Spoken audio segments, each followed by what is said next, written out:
wabarakatuh. Perkenalkan, nama saya Zahra Nadia Marsa, NPM C042, kelas 1B Program Studi D3 Akuntansi. Baiklah, di sini saya akan menjelaskan materi dari pertemuan pertama sampai dengan pertemuan terakhir. Mata kuliah Bahasa Indonesia dengan dosen pengampu Bapak Dr. Noer Manza, SPD, MPD. Baiklah, di sini saya akan menjelaskan pertemuan pertama, yaitu hakikat dan perkembangan bahasa Indonesia. Hakikat bahasa Indonesia. Bahasa Indonesia adalah bahasa resmi nasional yang digunakan di seluruh wilayah Negara Kesatuan Republik Indonesia atau Undang-Undang RI Nomor 24 Tahun 2009 Pasal 1 Ayat 2. Bahasa Indonesia diresmikan sebagai bahasa nasional setelah Proklamasi Kemerdekaan Indonesia pada 18 Agustus 1945. Bahasa Indonesia berfungsi sebagai bahasa komunikasi kedua atau bahasa gaul bagi sebagian warga negara Indonesia, karena sebagian besar warga Indonesia menggunakan salah satu dari 748 bahasa daerah yang ada di Indonesia sebagai bahasa ibu. Adapun kedudukan dan fungsi bahasa Indonesia.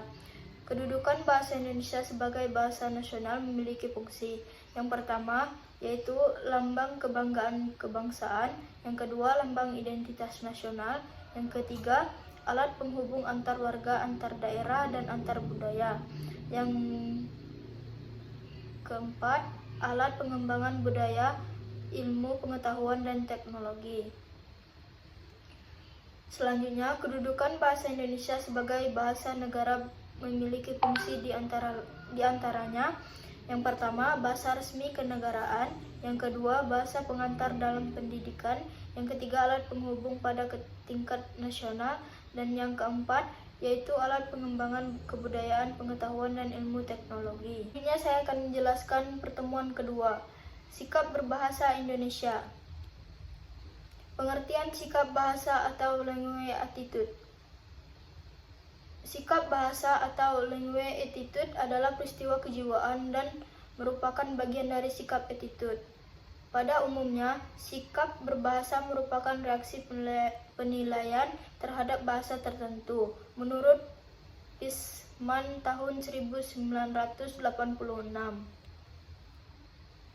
Adapun ciri sikap bahasa menurut Garvin dan Mathiot tahun 1968, yang pertama, kesetiaan bahasa atau language loyalty yang mendorong masyarakat suatu bahasa mempertahankan bahasanya dan apabila perlu mencegah adanya pengaruh bahasa lain. Yang kedua, kebanggaan bahasa atau language pride yang mendorong orang mengembangkan bahasanya dan menggunakan sebagai lambang identitas dan kesatuan masyarakat. Yang ketiga, kesadaran adanya normal bahasa atau awareness of the norm yang mendorong orang menggunakan bahasanya dengan cermat dan santun, merupakan faktor yang sangat besar pengaruhnya terhadap perbuatan, yaitu kegiatan menggunakan bahasa atau language use. Adapun komponen sikap bahasa menurut Lambert tahun 1967, yang pertama, komponen kognitif berhubungan dengan pengetahuan mengenai alam sekitar dan gagasan yang biasanya merupakan kategori yang dipergunakan dalam proses berpikir. Yang kedua, komponen efektif menyangkut masalah penilaian baik suka atau tidak suka terhadap suatu atau suatu keadaan, maka orang itu dikatakan memiliki sikap positif. Jika sebaliknya disebut sikap negatif. Yang ketiga, komponen konatif, yaitu menyangkut perilaku atau perbuatan sebagai putusan lahir, kesiapan reaksi terhadap suatu keadaan. Adapun jenis sikap bahasa menurut Anderson dalam Cair tahun 2010, yaitu sikap kebahasaan seperti menggunakan EYD, kata baku, kalimat efektif, dan aturan paragraf bahasa Indonesia. Yang kedua, sikap non-kebahasaan seperti sikap politik, sikap sosial, dan sikap etis. Selanjutnya saya akan menjelaskan pertemuan ketiga, yaitu teks dalam kehidupan akademik untuk penanaman nilai dan hakikat bahasa Indonesia sebagai penghela ilmu pengetahuan. Pengertian tulisan akademik. Jenis tulisan yang mengaji suatu permasalahan yang dilakukan melalui proses penelitian atau proses kajian pustaka dengan menggunakan bahasa baku dan metode ilmiah atau saintifik yang dapat diterima dan digunakan dalam lingkungan akademik. Menurut Dalman tahun 2018 dan Kusmana DKK tahun 2019 dan Juhari tahun 2008. Yang kedua yaitu bentuk tulisan ilmiah. Yang pertama, hasil kajian pustaka, makalah seperti makalah, artikel ilmiah populer, berita, bibliografi, buku teks, buku ajar, modul, buku panduan praktikum, dan lain-lain. Baiklah, saya akan menjelaskan pertemuan ketiga, yaitu teks dalam kehidupan akademik untuk penanaman nilai dan hakikat bahasa Indonesia sebagai penghela ilmu pengetahuan. Yang pertama, pengertian tulisan akademik. Jenis tulisan yang mengaji suatu permasalahan yang dilakukan melalui proses penelitian atau proses kajian pustaka dengan menggunakan bahasa baku dan metode ilmiah atau signifikan yang dapat diterima dan digunakan dalam lingkungan akademik. Yang kedua, bentuk tulisan ilmiah. Yang pertama, hasil kajian pustaka, yaitu makalah, artikel ilmiah populer, berita, biografi, buku teks, buku ajar, modul, buku panduan, praktikum, dan lain-lain. Yang kedua, hasil dari proses penelitian. Laporan hasil penelitian D1 sampai dengan D3, skripsi, tesis, disertasi, artikel jurnal, makalah, hasil penelitian, buku referensi, dan monograf. Yang ketiga, sistematika tulisan ilmiah. Yang pertama, hasil kajian pustaka, yaitu halaman judul, abstrak, kata pengantar, daftar isi, pendahuluan, landasan teori, metode penulisan, pembahasan, simpulan, dan saran. Terakhir, daftar pustaka. Yang kedua, hasil dari proses penelitian. Halaman judul, abstrak, kata pengantar, daftar isi, pendahuluan, landasan teori, metode penelitian, hasil penelitian, dan pembahasan, yang simpulan dan saran. Terakhir, daftar pustaka. Selanjutnya saya akan menjelaskan pertemuan keempat, yaitu menjelajahi dunia pustaka dari berbagai sumber referensi digital. Beberapa sumber dunia pustaka dari berbagai sumber referensi digital seperti Mendeley, aplikasi yang membantu dalam membuat citasi atau kutipan dan membuat daftar pustaka. Adapun jenis Mendeley, yang pertama Mendeley Desktop. Yang pertama yaitu Mendeley Desktop mulai tahun. Yang kedua, diinstal pada desktop atau Windows atau macOS. Yang ketiga, file PDF pada Mendeley Desktop berada di lokasi hard disk masing-masing pengguna sehingga bekerja secara offline. Yang keempat, membuat citasi dan daftar pustaka atau bibliografi. Yang kedua, yaitu Mendeley Web. Yang pertama, platform Mendeley berbasis web server. Yang kedua, Mendeley Web bisa mengedit profil, mengelola referensi yang telah kita koleksi dan membaginya dengan kolega melalui Mendeley Group. Yang ketiga, menggunakan informasi statistik, misalnya popularitas suatu referensi. Yang keempat, mengetahui frekuensi suatu file referensi online diunduh, dibaca orang, di mana lokasinya, dan lain-lain.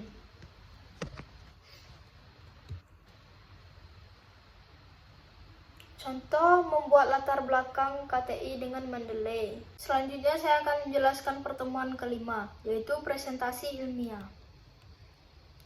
Hakikat presentasi ilmiah. Yang pertama, presentasi ilmiah merupakan keterampilan berbicara atau komunikasi secara lisan di depan umum untuk menyampaikan gagasan atau pendapat dari hasil temuan penelitian, pemikiran, pemikiran kritis atau informasi dalam dunia akademik, dan pendidikan untuk mengubah perilaku individu lainnya, menurut Sadano tahun 2012.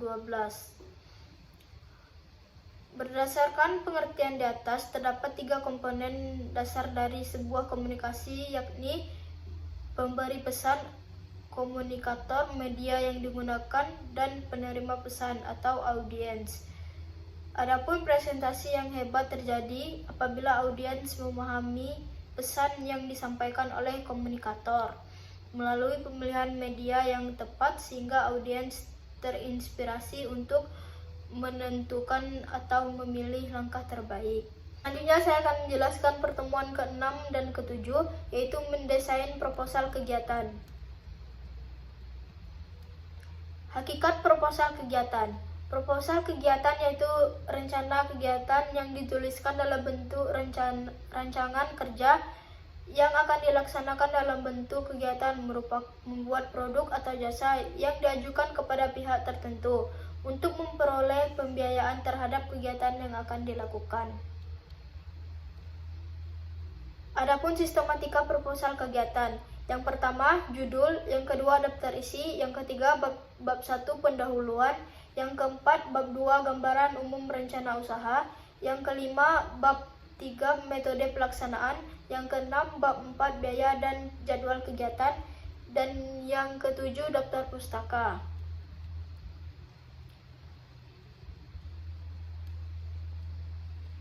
Adapun cara menyusun rencana penyusunan proposal kegiatan, yang pertama observasi kegiatan, yang kedua penyamaan persepsi, yang ketiga menyusun proposal kegiatan, yang keempat presentasi proposal kegiatan. Selanjutnya saya akan menjelaskan pertemuan terakhir, yaitu proposal penelitian. Proposal penelitian suatu rancangan kegiatan atau kerja yang disusun secara sistematis dan terperinci sesuai standar oleh seseorang atau sekelompok peneliti untuk diajukan kepada pihak yang dikehendaki dalam mendapatkan persetujuan maupun bantuan dalam penelitian. Adapun jenis-jenis proposal penelitian. Proposal penelitian kualitatif. Penelitian yang dimaksud untuk mengungkapkan gejala secara holistik, kontekstual, melalui pengumpulan data dari latar alami dengan memanfaatkan diri peneliti sebagai instrumen kunci. Penelitian kualitatif bersifat deskriptif dan cenderung menggunakan analis dengan pendekatan induktif. Yang kedua, proposal penelitian kualitatif. Suatu penelitian yang pada dasarnya menggunakan pendekatan deduktif-induktif. Pendekatan ini berangkat dari suatu kerangka teori, gagasan para ahli atau pemahaman peneliti berdasarkan pengalamannya. Kemudian dikembangkan menjadi permasalahan-permasalahan beserta pemecahan-pemecahan yang diajukan untuk memperoleh kebenaran atau verifikasi dalam bentuk dukungan data empiris di lapangan. Selanjutnya yang ketiga yaitu proposal penelitian pengembangan. Kegiatan yang menghasilkan rancangan atau produk yang dapat dipakai untuk memecahkan masalah-masalah aktual. Dalam hal ini, kegiatan pengembangan ditekankan pemanfaatan teori-teori, konsep, prinsip-prinsip atau temuan penelitian untuk memecahkan masalah skripsi, tesis, dan disertasi yang dituliskan berdasarkan hasil kerja pengembangan menuntut format dan sistematika yang berbeda dengan skripsi, tesis, dan disertasi yang ditulis berdasarkan penelitian karena karakteristik kegiatan pengembangan kegiatan penelitian tersebut berbeda. Mungkin itu saja yang dapat saya sampaikan dari pertemuan pertama sampai dengan pertemuan terakhir. Apabila ada kesalahan, saya mohon maaf. Saya akhiri. Wassalamualaikum warahmatullahi wabarakatuh.